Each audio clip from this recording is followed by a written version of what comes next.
বক্তব্য রাখার জন্য আহ্বান জানাচ্ছি বিরোধী দলীয় চিফ হুইপ মোহাম্মদ নাহিদ ইসলাম, 184, ঢাকা 11। বক্তব্য রাখুন। বিসমিল্লাহির রহমানির রহিম। ধন্যবাদ মাননীয় স্পিকার। জুলাই গণ অভ্যুত্থান এবং জুলাই যোদ্ধাদের উপর আনীত শোক প্রস্তাবের উপর আলোচনা করার সুযোগ দেওয়ার জন্য। আজকের দিনটি আমাদের জাতীয় জীবনে অনেক ঐতিহাসিক একটি দিন, ব্যক্তিগতভাবে আমার জীবনেও। 2024 সালের 5ই আগস্ট তথা 36শে জুলাই শাহবাগ থেকে ছাত্র জনতার মিছিল নিয়ে আমি এবং আমার সহযোদ্ধারা এই জাতীয় সংসদের প্রাঙ্গণে আমরা এসেছিলাম। ছাত্র জনতাকে সাথে নিয়ে ফ্যাসিস্ট মুক্ত করেছিলাম এই মহান জাতীয় সংসদকে। সেই দিন আমাদের ভূমিকা ছিল বৈপ্লবিক। আজকে একটা ভিন্ন প্রেক্ষাপটে গণতান্ত্রিকভাবে নির্বাচিত হয়ে আজকের এই মহান জাতীয় সংসদে কথা বলতে পারছি, সেজন্য মহান আল্লাহ তাআলার কাছে এবং জুলাই গণ অভ্যুত্থানের সকল শহীদদের কাছে কৃতজ্ঞতা প্রকাশ করছি। মাননীয় স্পিকার, হাজারো শহীদের রক্ত মারানো আর অসংখ্য আহত পঙ্গু দেশপ্রেমিকের সর্বস্ব ত্যাগ করা মহান গণ অভ্যুত্থানের ফসল এই সংসদের অভিভাবক হিসেবে নির্বাচিত হয়ে আপনাকে অভিনন্দন জানাচ্ছি। মাননীয় সংসদ নেতা, মাননীয় বিরোধী দলীয় নেতা এবং মাননীয় বিরোধী দলীয় উপনেতা এবং সকল মাননীয় সংসদ সদস্যদেরও অভিনন্দন জানাই। আমি শ্রদ্ধার সাথে স্মরণ করছি আমার সেই ভাই বোনদের যারা নিজের বুক বুলেটের সামনে উন্মুক্ত করে দিয়ে আমাদের আবারও স্বাধীন করে নিজেরা স্মৃতি হয়ে গিয়েছেন। আমরা তাদের শাহাদাত কবুলের জন্য মহান আল্লাহর কাছে দোয়া করছি।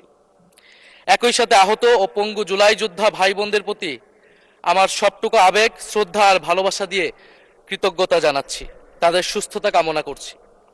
তাদের অমূল্য জীবন, রক্ত আর অপরিসীম ত্যাগের ফলে আমরা আজ সংসদ সদস্য। 24-এর গণ অভ্যুত্থানের বৈষম্য বিরোধী ছাত্র আন্দোলনের নেতৃত্বে অংশ নিয়েছিল ছাত্র, শ্রমিক, কৃষক, শিক্ষক, অভিভাবক, সাংস্কৃতিক কর্মী, আলেম সমাজ, তরুণ সেনা অফিসার ও সৈনিকগণ ও প্রবাসী বাংলাদেশি ভাই ও বোনেরা। অভ্যুত্থানে গুরুত্বপূর্ণ ভূমিকা রেখেছে আমাদের নারী সমাজ, সামনে থেকে নেতৃত্ব দিয়েছে ও নির্যাতিত হয়েছে। আন্দোলনে প্রাইভেট বিশ্ববিদ্যালয়, মাদ্রাসা ও স্কুল কলেজের ছাত্রছাত্রীদের ভূমিকা ছিল তাৎপর্যপূর্ণ। গণ অভ্যুত্থানে ভ্যানগার্ডের ভূমিকা ছিল ফ্যাসিবাদ বিরোধী রাজনৈতিক দলের নেতাকর্মীরা। স্মরণ করছি ছাত্রদল, ছাত্র শিবির, ছাত্র শক্তি, ছাত্র অধিকার পরিষদ এবং বিভিন্ন ইসলামপন্থী ও বামপন্থী ছাত্রকর্মীদের যারা সাহসিকতার সাথে লড়াই করেছিল বৈষম্য বিরোধী ছাত্র আন্দোলনে। মাননীয় স্পিকার, 24 মানে কেবল 24 না, এর পিছনে রয়েছে বিশাল প্রেক্ষাপট। আমি স্মরণ করছি 47-এর আজাদির লড়াই, 71-এর মহান মুক্তিযুদ্ধ এবং 24-এর ছাত্র জনতার গণ অভ্যুত্থান এবং সকল জাতীয় শহীদকে। এ সকল ঐতিহাসিক জাতীয় সংগ্রামের ধারাবাহিকতায় আজকের বাংলাদেশ গৌরব নিয়ে দাঁড়িয়ে আছে। স্মরণ করছি পিলখানা হত্যাকাণ্ডের শহীদ, শাপলা হত্যাকাণ্ডের শহীদ, মোদী বিরোধী হত্যাকাণ্ডের শহীদ, ফ্যাসিস্ট আমলে গুম হওয়া ব্যক্তিদের স্মরণ করছি। 18 সালের কোটা সংস্কার আন্দোলন ও নিরাপদ সড়ক আন্দোলনে ছাত্র কিশোরদের অকুতোভয় সাহসকে স্মরণ করছি। স্মরণ করছি আমাদের ভাই শরীফ ওসমান হাদি, যিনি তার সাহসিকতার মাধ্যমে বাংলাদেশকে একটি ইনসাফ ভিত্তিক বাংলাদেশ হিসেবে গড়ে তুলতে চেয়েছিলেন। তিনি আর আমাদের সাথে নাই। আমরা ওসমান হাদি ভাইকে স্মরণ করছি। শহীদ আবরার ফাহাদ ও শহীদ ফেলানী খাতুনকে স্মরণ করছি, যারা ভারতীয় আধিপত্যবাদের বিরুদ্ধে লড়াই করে বাংলাদেশকে আজকের এই জায়গায় নিয়ে এসেছে। 24-এর ছাত্র জনতার গণ অভ্যুত্থানে মাঠের নেতৃত্বের একেবারে সামনে থাকার কারণে আজকের দিনটি আমার জন্য একই সাথে আবেগের, কষ্টের ও আনন্দের। আমাদের সংগ্রামের সাথী শহীদ আবু সাইদ, শহীদ মুগ্ধ, শহীদ ওয়াসিম, 4 বছরের শিশু আহাদ, 6 বছরের শিশু রিয়া গোপ সহ প্রায় 150 শিশু শহীদ। মাননীয় স্পিকার, পুলিশের এপিসি থেকে ফেলে দেওয়া শহীদ ইয়ামিন, সাভারের আশুলিয়ায় ভ্যানের উপরে জীবন্ত অবস্থায় আগুনে পুড়িয়ে মারা কিশোর শহীদ সজল সহ অগণিত মানুষের স্মৃতি আমাকে প্রচন্ডভাবে নাড়া দিচ্ছে। মাননীয় স্পিকার, আপনি মাননীয় সংসদ নেতা, বিরোধী দলীয় নেতা সহ সংসদের সকল সদস্য এবং আপনার মাধ্যমে দেশবাসীর উদ্দেশ্যে আরো স্মরণ করিয়ে দিতে চাই মাকে উদ্দেশ্য করে লেখা চিঠি 10ম শ্রেণীর ছাত্র শহীদ আনাসের, যিনি বলেছিলেন, একটি প্রতিবন্ধী কিশোর, 7 বছরের বাচ্চা ল্যাংড়া মানুষ যদি সংগ্রামে নামতে পারে তাহলে আমি কেন বসে থাকবো ঘরে? একদিন তো মরতেই হবে, তাই মৃত্যুর ভয় করে স্বার্থপরের মতো ঘরে বসে না থেকে সংগ্রামে নেমে গুলি খেয়ে বীরের মতো মৃত্যু অধিক শ্রেষ্ঠ।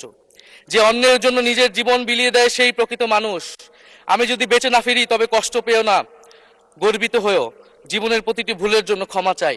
আনাস তার মাকে এই চিঠি লিখে রাস্তায় নেমে গিয়েছিলেন, শহীদ হয়েছিলেন মাননীয় স্পিকার, যাদের আত্মত্যাগের কারণে আজকে আমরা এখানে বসে কথা বলতে পারছি। মাননীয় স্পিকার, জুলাই গণঅভ্যুত্থানের সাথে জড়িয়ে আছে দেশনেত্রী বেগম খালেদা জিয়ার সংগ্রাম ও তার আত্মত্যাগ। ওনার সংগ্রাম অনুপ্রাণিত করেছিল বাংলাদেশের তরুণ সমাজকে আত্মত্যাগ করতে, আত্মহুতি দিতে গণ অভ্যুত্থানে। আমরা আজকে তাকে শ্রদ্ধার সাথে স্মরণ করছি। মাননীয় স্পিকার, আমি বিশ্বাস করতে চাই আমরা যারা সংসদে বসতে পেরেছি কেউই এই শহীদের রক্তের সাথে বেইমানি করব না। কারণ জুলাই গণ অভ্যুত্থান মানে শুধু জুলাই গণ অভ্যুত্থান নয়, এটি নতুন বাংলাদেশের আকাঙ্ক্ষা। গণভোটের রায় অনুযায়ী আমরা যেমন সংসদ সদস্য, একইভাবে সংবিধান সংস্কার কমিশনের সদস্য। আমাদের সরকারি দলের বন্ধুরা অবিলম্বে সংবিধান সংস্কার কমিশনের সদস্য হিসেবে শপথ নেবেন বলেই আমরা বিশ্বাস করি। আমরা একই সাথে গণতান্ত্রিক সংস্কারগুলো সাধন করতে চাই। 70% মানুষ গণভোটে তাদের রায় জানিয়ে দিয়েছে মাননীয় স্পিকার। গণতন্ত্রে জনতার রায় সার্বভৌম, তার উপর কোনো আইন বা বিধান চলতে পারে না।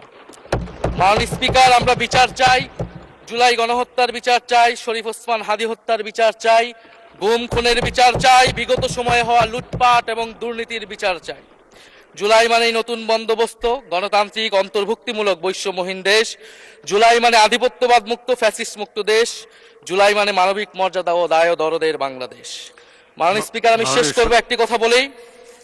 আজকে সবাই এক বাক্যে স্বীকার করে নিয়েছেন যে জুলাই গণ অভ্যুত্থানের শহীদদের কারণে আমরা এই মহান সংসদে বসতে পেরেছি এবং এই মহান সংসদে আমরা সকলেই ফ্যাসিবাদ মুক্ত, ফ্যাসিবাদ বিরোধী লড়াইয়ের সৈনিকেরা এখানে আসিছি।